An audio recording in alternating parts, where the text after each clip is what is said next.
emergency fund is a big one. Yeah, emergency fund's got to be liquid. I mean, hands down, number one. So that's, I think, the biggest challenge I see for most people with their emergency funds is that they think that it has to sit like in a checking account.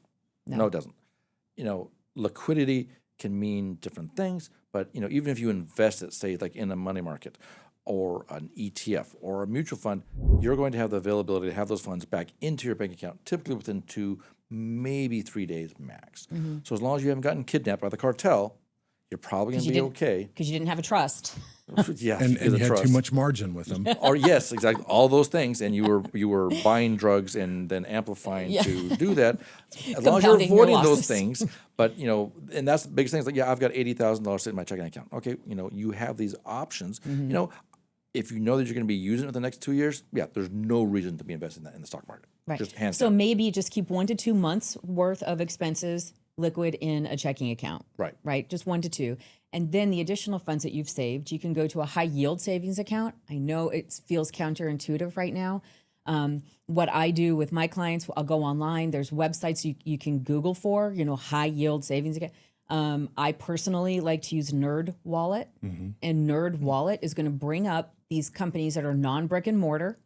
That's why they can give you a little bit higher interest rates. Just make sure FDIC insured or a company that you recognize them, like Allied Bank's there. You've got Amex, American Express. Not sometimes. Dewey, Cheatham, and Howe. That's right. And maybe put some of that money over there. I've seen some pushing 4%. Yeah. Right. Certificates of disappointment. I wouldn't recommend doing a 6-month CD. Some people think I'm getting 4%. That's your annual. You're actually getting 2% for 6 months. Right.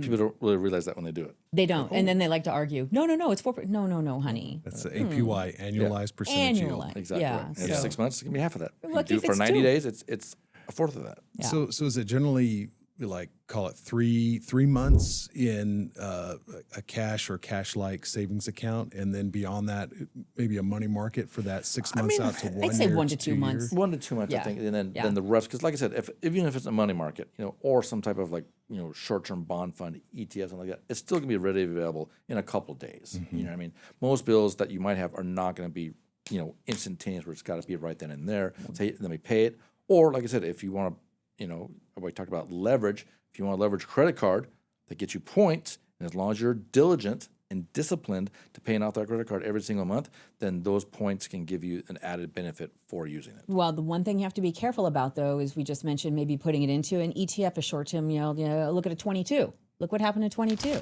Right, something that's got SHY very was short-term down, maturity, duration, things like that. But still, when interest rates go up, and we're talking the interest rates on our borrowing power, the interest rates that we earn money on go down, and even if you were in SHY or one of the short-term yield bond funds, ETFs, then you would have been very sad that you saw some of your money that you thought was there for emergencies lost money. Right, but it's not going to be a careful. dramatic downside. You still have to be We're not careful. talking about like 10%. No, we're not. But still, for people good point. You got to remember the audience. When people talk about conservative, people think conservative investing is not volatile, that they're immune to some volatility, and that's not true. Right. Simply not true. Good point. Yeah, that's right. And even if we think about the Federal Reserve when they raise and lower rates, one of the things that most people don't understand is that the Federal Reserve, when they change rates, they're only changing the overnight rate. Right. And so what we saw in 2022 when the Fed was raising rates, if you were invested in an ultra short money market type instrument, your yield would have adjusted upwards with a slight lag, right? A slight delay. Right.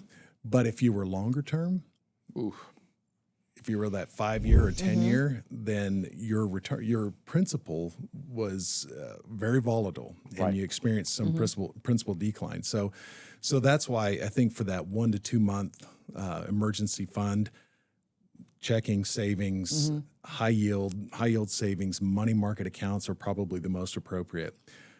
The other thing to consider while I'm talking about raising rates, when the Fed lowers rates, those are also the products that are going to have lower interest rates, right? And it'll be felt almost immediately. But the principal balance isn't going to be as volatile. Right. Yeah. Very true.